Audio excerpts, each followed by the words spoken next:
இஸ்லாமிய சமயத்திலும் அது இருக்கின்றது நினைக்கிறேன். அதுக்கான சில பேர் அதை விரும்பவில்லை. ஏனென்றால் ஒரு நண்பர் இஸ்லாமிய மதத்தை சேர்ந்த நான் சொல்லித்தான் ஆக வேணும். அவர் சொன்னார், நாங்கள் எங்களுடைய மதத்துல இந்த இறந்த பின் அந்த ஹோய்கார்ட்ல எங்கட உறுப்புகளை தானம் செய்யறோம் எழுதி வைக்கிறோமல்ல, அதெல்லாம் கூடாது. ஏனென்றால் உயிர் ஒரு கொஞ்ச காலத்துக்கு நீங்க இறந்த பின்னும் அந்த உயிர் இருக்குமென்று அவர் சொன்னார். அதுண்ட கேள்வி என்னன்னா, இந்த 3 மதங்களும் இத ஒப்புக்கொள்ளுகிறதா என்றதான் என்னுடைய கேள்வி. இன்னொரு கேள்வி கேட்கலாமா? கூறுங்கள். என்னன்னா, இந்த தன்னம்பிக்கை என்று சொல்லுறோம் இல்ல, அது காலம்தான் எங்களை வழி நடத்துமா அல்லது என்னால முடியுமா? சரி, இப்ப உடல் உறுப்புகள் இந்து சமயம் இது பற்றி என்ன சொல்கிறது என்று டாக்டர் லம்புதன் அவர்களை நீங்கள் கூறுங்கள். இந்த நிகழ்ச்சியின் தொடக்கத்திலே இன்று திருக்குறளும் போய்கொண்டிருந்தது. அதில் ஒரு குறள் அன்பிலார் எல்லாம் தமக்குரியர், அன்புடையர் என்பும் உரியர் பிறர்க்கு. அதாவது அன்பில்லாதவர்கள் எல்லாவற்றையும் தமக்கு வைத்திருப்பார்கள். ஆனா அன்புள்ளவர்கள், அன்பை காட்டுபவர்கள் தங்களுடைய எலும்பை கூட மற்றவர்களுக்கு கொடுப்பார்கள் என்ற இது சொல்லப்பட்டிருக்கிறது. இது திருக்குறள் எங்களுடைய நாங்கள் சொல்லுவோம், இது தமிழ் வேதம் என்று சொல்லுவோம், தட்சிண வேதம் என்று சொல்லுவோம். சைவத்தில் இது முக்கியமான ஒரு நூல் எங்களுக்கு. அப்ப இந்த திருக்குறளிலே சொல்லப்பட்டிருக்கிறது. அடுத்ததாக இந்த அவயவங்களை மாற்று உறுப்புகளை பொருத்துவதில் எந்த விதமான ஆட்சேபனையும் எங்களுக்கு கிடையாது. இந்த சமயத்திலே சொன்னால் எங்களுடைய வரலாற்றிலே 63 நாயன்மார்கள் ஒருவர் கண்ணப்பர், அவர் வேடுவர். அவர் என்ன செய்கின்றார்? கண்ணை இடந்து இறைவனுடைய உதிரம் வருகின்ற பலதடைந்த கண்ணுக்கு தானம் கொடுக்கின்றார். அப்ப இந்த வரலாறும் காணப்படுகின்றது. ஆகவே உறுப்புகளை தானம் செய்வதிலோ மற்றவர்களுக்கு கொடுப்பதிலோ எந்த விதமான கிடலும் கிடையாது. பலர் மருத்துவக் கல்லூரி கூட தங்கள் உடலை படிப்பதற்காக தானம் செய்திருக்கின்றார்கள், அதையும் பார்த்திருக்கின்றோம். அதே மாதிரியாக ஒரு சில வகுப்பினர்கள் தங்கள் உடலை பாறையிலே மலைப்பாறைகளிலே கொண்டு வைத்து விடுவார்கள், கழுகுகள் மற்றும் பறவைகள் உண்ணுவதற்காக. அப்படியும் கூட சில வகுப்பினர்கள் இருக்கின்றார்கள் இந்துக்களிலே. அப்படி இந்த நம்முடைய நாம் இருக்கும் போதும் சரி இறக்கும் போதும் சரி மற்றவர்களுக்கு எவ்வளவு பிரயோசனமாக இருக்க முடியுமோ அவ்வளவுக்கு இருக்கலாம். அதுல எந்த விதமான தடையும் கிடையாது. இதுல 2வது பகுதி ஒன்று அவர் கேட்டார், தன்னம்பிக்கை. அது காலம்தான் வழி நடத்துமா அல்லது என்னால் முடியுமா? இதுல காலம் என்பதை பற்றி ஒரு தத்துவம் இருக்கின்றது, அது புரிம்பாக இன்னொரு முறை கதைக்கலாம். தன்னம்பிக்கை என்று சொல்லுகின்ற பொழுது நாங்கள் எண்ணத்திலே நம்பிக்கை வைக்கின்றோமோ அது வரை திடமானதாக இருக்க வேண்டும். இதாக இருக்க வேண்டும். அது ஆட்டங்க. திடமானதுல நம்பிக்கை வைத்தால் எங்களுடைய வாழ்க்கை திடமாக இருக்கும், உறுதியாக இருக்கும், கொண்டு போகலாம். ஆனால் திடமில்லாத திடமானது எது என்று சொன்னால் இறை. சொல்லுவார்கள், சலமிலன் அவன் பெயர் சங்கரன். சலம் என்றால் அசைந்து கொண்டிருப்பது சலம். நாங்கள் நீரை சொல்லுகின்றோம், சலம் என்று சொல்லுவது அது அசைந்து கொண்டிருப்பது. அசலம் என்றால் அசையாது, மலை போல அசையாமல் இருப்பது அசலம். இப்ப சலமிலன், அந்த ஆட்டம் இல்லாமல் அசைவில்லாமல் உறுதியாக இருப்பவன் இறைவன். அந்த இறையை பற்றி கொண்டால் எங்களுடைய வாழ்க்கை உறுதியாக இருக்கும். அது சொல்லுவார்கள், தனக்குவமை இல்லாதான் தாழ் சேர்ந்தார்கல்லால் மெனக்கவலை மாற்றல் அரிது. ஆனால் நாங்கள் ஆட்டங் மாதிரிலே நம்பிக்கை வைக்கணும். 2வது தன்னம்பிக்கை என்று சொன்னார். இன்றைக்கு கடவுள் நம்பிக்கையும் இல்லை, தன்னம்பிக்கையும் இல்லை. பலர் எங்களுடைய வேலையை நம்புகின்றோம், எங்களுடைய படிப்பை நம்புகின்றோம், எங்களுடைய ரிட்டையர்மெண்ட் சேவிங்ஸை நம்புகின்றோம், எங்களுடைய இன்சூரன்ஸை நம்புகின்றோம், சோசியல் வெல்ஃபேர், கவர்மெண்ட் சிஸ்டம்ஸ், இப்படி எல்லாவற்றையும் நம்புகின்றோம். ஆனால் இவையெல்லாம் காலத்துக்கு காலம் மாறும், ஆட்டங்காணும், ஏற்ற இறக்கம் போகும். அப்ப இதிலேயே நம்பிக்கை வைத்திருக்கின்ற பொழுது, இவைகள் ஆடுகின்ற பொழுது நம்முடைய வாழ்க்கையும் ஆட்டம் காணக்கூடியதாக இருக்கின்றது. ஆகவே இந்த இறை நம்பிக்கை முக்கியமானது. அடுத்ததாக இந்த தன்னம்பிக்கை என்று தன்னிலே நம்பிக்கை வைக்கின்ற பொழுது சொல்லுவார்கள், தன்னுள்ளே இருக்கின்ற இறையை காண வேண்டும். எல்லா உயிர்களிலும் உயிருக்கு உயிராக இறைவன் இருக்கின்றான். இறைவனுக்கு ஒரு பெயர் பிரான். பிரான் என்றால் கருத்து, பிரியான். உயிரை விட்டு இறைவன் ஒருபோதும் பிரிவதில்லை. இந்த உடல் இயங்குவதற்கு காரணம் உயிர். உயிர் பிரிந்தால் உடல் செத்து விட்டது. அதே மாதிரியாக உயிர் இயங்குவதற்கு காரணம் உயிர் உள்ளே இருக்கின்ற இறை. அந்த இறை பிரிந்தால் உயிர் செத்துவிடும், ஆனால் உயிருக்கு மரணம் இல்லை, அவன் எப்பொழுதும் இருக்கின்றான். நமது உயிர்க்கு உயிராகிய இறை என்னுள்ளன் இருப்பதனாலே அந்த நம்பிக்கை தன்னம்பிக்கையாக வரும் பொழுது அது ஆரோக்கியமான தன்னம்பிக்கையாக இருக்கின்றது. வெறுமனே தன்னம்பிக்கை என்று இருந்தால் மத்தியை தருகின்ற அதே வேளை நாங்கள் எக்ஸ்ப்ளாய்ட் பண்ண துவங்கிடுவோம் அந்த தன்னம்பிக்கையினாலேயே. இன்னைக்கு பிசினஸ்லயும் சரி, மற்றது பாலிடிக்ஸ்லயும் சரி, சமூகத்திலையும் சரி, தன்னம்பிக்கையால முன்னுக்கு வந்த கன பேர் இருக்கிறார்கள், கம்ப்யூட்டர் ஃபீல்டையும் சரி. ஆனாலும் எக்ஸ்ப்ளாய்டேஷன் இருக்கிறது, மற்ற சக மனிதர்களை, மனித வளங்களை, இயற்கை வளங்களை சுரண்டுதல், அவற்றை துஷ்பிரயோகம் பண்ணுதல், அவற்றை தங்களுக்காக பாவித்தல் போன்றவை இந்த தன்னம்பிக்கத்திலே உச்சியிலே போய் அவர்களுடைய வெற்றிக்கு வழிவகுத்தாலும் அது மற்றவர்களுடைய அழிவுக்கும் இயற்கையினுடைய அழிவுக்கும் வழிவகுக்கின்றா இருக்கின்றது. ஆனால் நாங்கள் ஒவ்வொரு உயிரிலேயும் உயிருக்கு உயிராக உரைகின்ற இறையை காணுவோம் என்று சொன்னால் எங்களுடைய தன்னம்பிக்கை இருக்கின்ற அதே வேளை மற்ற உயிர்களை மற்றவற்றை நாங்கள் மதிப்போம். எங்களுக்கு இயற்கையிலே கூட இறைவன் அட்டமூர்த்தமாக வெளிப்பட்டு நிற்கிறார். நிலம், நீர், நெருப்பு, காற்று, ஆகாயம், சூரிய, சந்திரர்கள் உயிர்கள் என்று அட்டமூர்த்தமாக இறைவன் வெளிப்பட்டு நிற்கிறான். இயற்கையை மற்ற உயிர்களை மதிக்கின்ற அதே வேளை அவற்றில் நம்பிக்கையோடு தன்னம்பிக்கையை வைத்து முன்னேறக்கூடியதாக இருக்கும். நன்றி நன்றி டாக்டர் லம்பதன் அவர்களே.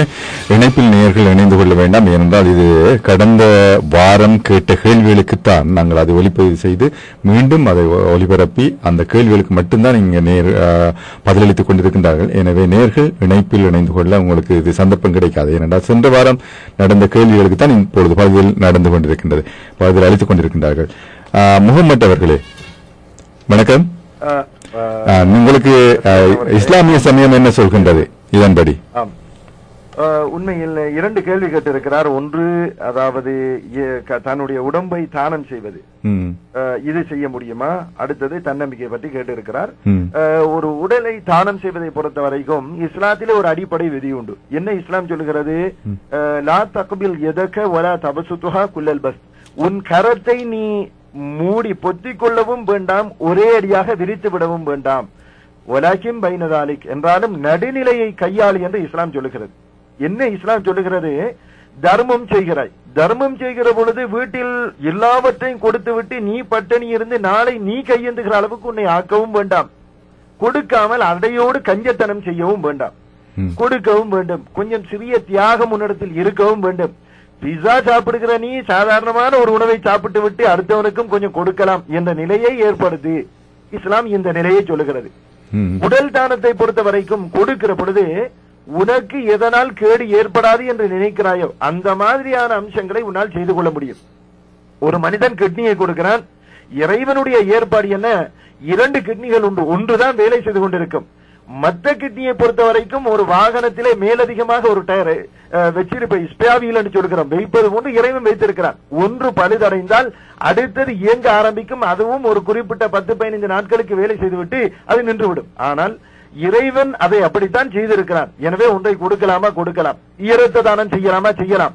உண்மையில் இரத்த தானத்திலே இந்தியாவிலே தமிழ்நாட்டு தௌஹீத் ஜமாத் அதுதான் அதாவது முழு அதாவது ஒரு முன்னணியில் இருக்கிறது. ஆயிரக்கணக்கானவர்கள் இரத்த தானம் நாங்கள் செய்கிறோம், இரத்த தானம் கொடுக்கிறோம். ஏன்? இருக்கிற இரத்தம் இன்னொரு மனிதனுக்கு பயன்படும், இன்னொரு உயிரை காக்கும் என்றால் அதற்காக நாங்கள் வரவேற்கிறோம். குர்ஆனில் ஒரு வசனம் உண்டு. என்ன வசனம்?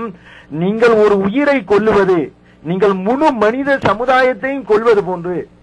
யார் ஒரு உயிரை வாழ வைக்கிறானோ அவன் முழு மனித சமுதாயத்தையும் வாழ வைத்தவன் போல. அல் குர்ஆனிலே இந்த வசனம் உண்டு. அப்ப ஒரு உயிரை ஒரு மனிதன் கொலை செய்வது மனித சமூகத்தை கொள்வதற்கு சமன். ஒரு உயிரை வாழ வைத்தால் அவன் செய்கிற பணி இருக்கிறதே மனித சமூகத்தை வாழ வைப்பவன் போல. அவனுடைய உள்ளம் அவ்வளவு விசாலமானது, கொலை செய்பவனுடைய உள்ளம் அவ்வளவு சுருக்கமானது, மனித இனத்துக்கே எதிரானது என்று அல் குர்ஆன் சொல்லுகிறது. எனவே ஒரு மனிதன் உயிருக்கு போராடுகிற பொழுது அவனுக்கு எதை கொடுத்து உதவி செய்ய முடியுமோ அதை கொடுத்து உதவி செய்யலாம். இதில் இஸ்லாம் தடை விதிக்கவில்லை. மரணித்த பிறகு 6 மணி நேரங்களுக்கு உயிர் வாழக்கூடிய அந்த வல்லமை அல்லாஹ் கொடுத்திருக்கிறான், இறைவன் கொடுத்திருக்கிறான். எனவே ஒரு மனிதன் இறந்த பிறகு கூட அவனுடைய கண்ணில் அந்த உயிர் தன்மை இருக்கிறது, அந்த கண்ணை எடுத்து தானம் செய்யலாம். இதுவும் இஸ்லாம் தடுக்கவில்லை. எனவே எது ஒரு மனிதன் தனக்குத்தானே கேடு செய்யக்கூடிய அளவுக்கு ஆகுமோ அது அல்லாத விஷயங்களை அல் குர்ஆன் அனுமதிக்கிறது. இது சுருக்கமான ஒரு தகவல். இரண்டாவது விஷயம், தன்னம்பிக்கை பற்றி சகோதரர் கேட்டிருந்தார். தன்னம்பிக்கை என்பது இறைவன் எனக்கு நலவை நாடியிருப்பான் என்ற ஒரு விஷயத்தை நினைத்து அதன் மீது நம்பிக்கை கொள்வதுதான் தன்னம்பிக்கை. உதாரணமாக வசீகரன் அவர்களே, நாங்கள் டொரண்டோவிலிருந்து அல்பர்டாவுக்கு பயணம் செல்லுகிறோம். எத்தனை மணி நேரம்? நாட்கணக்கில் பயணம் செல்லுகிறோம். அல்லது இங்கிருந்து ஒட்டாவாக்கு பயணம் செல்கிறோம், ஒரு 3 மணி நேரம் அல்லது 6 மணி நேரம் பயணம் செல்கிறோம். பயணம் செல்லுகிற பொழுது ஒரு மனிதன் எத்தனையோ பாதை விபத்துக்கள், ஆக்சிடென்ட்களை பார்க்கிறான், எவ்வளவோ அனர்த்தங்களை பார்க்கிறான். ஆனாலும் போகிற பொழுது என்ன நினைத்து போகிறான் தெரியுமா? நான் அல்பர்டாவுக்கு சென்று சேருவேன், நான் ஒட்டாவுக்கு சென்று சேருவேன் என்ற நம்பிக்கையோடு தான் மனிதன் போகிறான். அந்த தன்னம்பிக்கை மட்டும் ஒரு மனிதனிடத்தில் இல்லை என்று இருக்குமானால் வாகனத்தோடு யாரும் வெளியில் செல்ல மாட்டார்கள். 8 மணி நேரம் பயணிக்கிற பொழுது 8 மணி நேரத்தில் ஒரு மணியில் 60 நிமிடம், ஒரு நிமிடத்தில் 60 செகண்ட், 8 மணி நேரத்தில் லட்சக்கணக்கான செகண்ட்கள் இந்த மனிதன் பயணிக்கிறான். இந்த இலட்சக்கணக்கான செகண்ட்களில் ஒரு 3 செகண்ட் 5 செகண்ட் ஒரு மனிதன் கண்ணை பொத்தினால் என்ன நடக்கும்? ஆக்சிடென்ட், அதாவது பாதை விபத்து, உயிராபத்தை ஏற்பட்டுவிடும். ஆனால் மனிதன் என்ன நினைக்கிறான்? நான் லட்சக்கணக்கான செகண்ட்கள் பயணம் சென்றாலும் ஒரு செகண்டாவது நான் என்ன செய்ய மாட்டேன்? தன்னம்பிக்கை இல்லாமல் கண்ணை மூடிக்கொண்டு பயணிக்க மாட்டேன். அந்த தன்னம்பிக்கையோடு தான் செல்கிறான். குழந்தை வளர்ப்பு, வியாபாரம், நஷ்டம் லாபம் இரண்டும் உண்டு. ஆனால் மனிதன் நினைக்கிறான் எனக்கு லாபம் வரும்.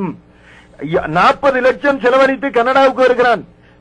அதாவது தவறிவிட்டால் 40 லட்சம் போய்விடும், ஆனாலும் நான் செல்ல முடியும் என்ற நம்பிக்கையோடு செயல்படுகிறான். எனவே விஞ்ஞானம், சந்திர மண்டலம் என்ன இதற்கு மேல் சென்றது தன்னம்பிக்கை தான். எனவே இறைவன் இஸ்லாம் சொல்லுகிறது, எது உனக்கு நலவு தருமோ பயன் தருமோ அந்த விஷயத்தில் நீ பின்வாங்கவே வேண்டாம், தன்னம்பிக்கையோடு செயல்படு. ஆனால் ஏதாவது கெடுதி ஏற்பட்டு விட்டால் உன்னை நீ மாய்த்துக் கொள்ள வேண்டாம். கெடுதி வந்து விட்டது, குழந்தை இறந்து விட்டது, வியாபாரம் நஷ்டமாகிவிட்டது, அப்படி நடந்து விட்டது என்று கவலைப்பட்டு உன்னை மாய்த்துக் கொள்ள வேண்டியதில்லை. என்ன சொல்ல வேண்டும்? முஸ்லிம்கள் சொல்லுவார்கள், எல்லாம் இறை விதிப்படி, இன்னாலில்லா அப்படின்னு சொல்லுவார்கள். எல்லாம் வரக்கூடிய உளச்சுமையை அப்படியே ஒரு சுமை தாங்கி ஏதோ இறைவன் விதித்தபடி நடந்து விட்டது, நடந்த இழப்பை அப்படியே தாங்குகிற ஒரு சுருக்கமான வார்த்தை முஸ்லிம்கள் பாவிப்பார்கள். உண்மையில் இதுதான் இஸ்லாம் சொல்லக்கூடிய போதனை. தன்னம்பிக்கையோடு நல்ல விஷயங்களை செய்யுங்கள். ஏதாவது இழப்பு வருகிற பொழுது கடவுள் நாடியபடி நடந்து விட்டதப்பா, அந்த உள்ளத்துடைய சுமை அப்படியே போய்விடுகிறது. இதைத்தான் சுருக்கமாக இந்த சந்தர்ப்பத்தில் நான் சொல்லிக் கொள்கிறேன். நன்றி முகமது அவர்களே. சரி, பாஸ்டர் மனோகரன் அவர்களே, நீங்கள் கூறுங்கள், கிறிஸ்தவ சமயம் என்ன கூறுகிறது? தான தர்மங்களை குறித்து பரிசுத்த வேதாகமம் சொல்கின்ற போது உற்சாகமாக, மனப்பூர்வமாக, உதாரணத்துவமாக செய்யுங்கள் என்று பரிசுத்த வேதாகமம் சொல்வதை பார்க்கின்றோம். நமது கர்த்தராகிய இயேசு கிறிஸ்து சொல்கின்றார், 2 அங்கி உள்ளவன் இல்லாதவனுக்கு ஒன்றை கொடு என்று அங்கே சொல்வதை பார்க்கின்றோம். நீங்கள் தான தர்மங்களை செய்கின்ற போது மனுஷர்கள் காணும்படியாக, மனுஷர்கள் போலும்படியாக செய்யாமல் தேவன் மகிமைப்படும்படியாக அதை செய்யுங்கள் என்று அங்கே மத்தேயு 6ஆம் அதிகாரத்திலே கர்த்தராகிய இயேசு கிறிஸ்து குறிப்பிடுவதை பார்க்கின்றோம். அப்போ தான தர்மங்களை உதாரணமாக நாங்கள் செய்யலாம் என்று பார்க்கின்றோம். இன்னுமாக திக்கற்ற பிள்ளைகளும் விதவைகளும் படுகின்ற உபத்திரவத்திலே அவளை விசாரிக்கிறதும் உலகத்தால் கரைபடாதபடிக்கு தங்களை காத்துக் கொள்ளுகிறதுமே தேவனுக்கு முன்பாக மாசில்லாத சுத்தமான பக்தியாய் இருக்கின்றது என்று அங்கே சுத்தமான பக்தியை குறித்து தேவன் சொல்லுகின்ற போது சுத்தமான பக்திக்கு இருக்கின்ற குணாதிசயங்கள் பண்புகளில் ஒன்றாக அங்கே என்ன சொல்லப்படுகின்றது? உபத்திரப்படுகின்றவர்களுக்கு, தேவையானவர்களுக்கு, ஏழைகளுக்கு, விதவைகளுக்கு தான தர்மங்களை செய்யுங்கள், உதாரணமாய் செய்யுங்கள், மனப்பூர்வமாய் செய்யுங்கள், உற்சாகமாய் செய்யுங்கள் என்று அங்கே பரிசுத்த வேதாகமம் கற்றுக் கொடுக்கின்றதை பார்க்கின்றோம். இங்கே உடல் உறுப்புகளை தானம் பண்ணலாமா என்ற அந்த கேள்வி இங்கே கேட்கப்படுவதனால் அதில் அந்த உடல் உறுப்புகளை தானம் பண்ணுவதிலே எந்த விதமான தவறும் இல்லை என்று பார்க்கின்றோம். நமது கர்த்தராகிய இயேசு கிறிஸ்து தம்மை சுகந்த வாசனையான காணிக்கையாகவும் பலியாகவும் ஒப்புக் கொடுத்து நம்மில் அன்பு கொண்டதினால் நாம் ஆத்மீக விடுதலையை அடைகின்றோம். அவருடைய தழும்புகளினால், அவருடைய சிலுவை மரணத்தினாலே நாங்கள் ஆத்மீக ரட்சிப்பை பெற்றுக் கொள்கின்றோம், பாவ மன்னிப்பை பெற்றுக் கொள்கின்றோம். அப்போ கிறிஸ்துவனுடைய முழு சரீரமும் அங்கே தியாகமாக பலியாக ஒப்புக் கொடுக்கப்பட்டதனால் எங்களுக்கு ஒரு ரட்சிப்பு உண்டாகிறது என்று சொன்னால், எங்களிடத்திலே இருக்கின்ற பொருளையோ பணத்தையோ மற்றவர்களுக்கு கொடுத்து உதவி செய்வது தேவனுக்கு முன்பாக நல்ல காரியமாகவும் மற்றவர்களுக்கு ஆஸ்வாதம் இருக்கின்றது என்று பார்க்கின்றோம். அந்த தான தர்மத்தில் எங்களுடைய சரீரத்தின் உறுப்புகளை கொடுப்பதிலே எந்த விதமான தவறையும் நான் காணவில்லை. ஆவி ஆத்மாவை கொடுக்க முடியாது, மாற்ற முடியாது. ஆனால் சரீரத்தின் அவயவங்களை மற்றவர்களுக்கு கொடுக்கலாம். அது எந்த வகையிலும் நாங்கள் எங்களுடைய அவயவங்களை, எங்களுடைய உறுப்புகளை தான தர்மம் பண்ணினாலும், தான தர்மம் பண்ணாவிட்டாலும், அந்த உறுப்பை நான் வைத்திருந்தாலும், மற்றவனுக்கு அது தான தர்மமாக கொடுக்கப்பட்டிருந்தாலும், அதனால் அவன் பிரயோசனப்பட்டாலும் அது மரணத்தினால் மண்ணுக்கே திரும்பும், அது மண்ணாகவே மாறும் என்று பார்க்கின்றோம்.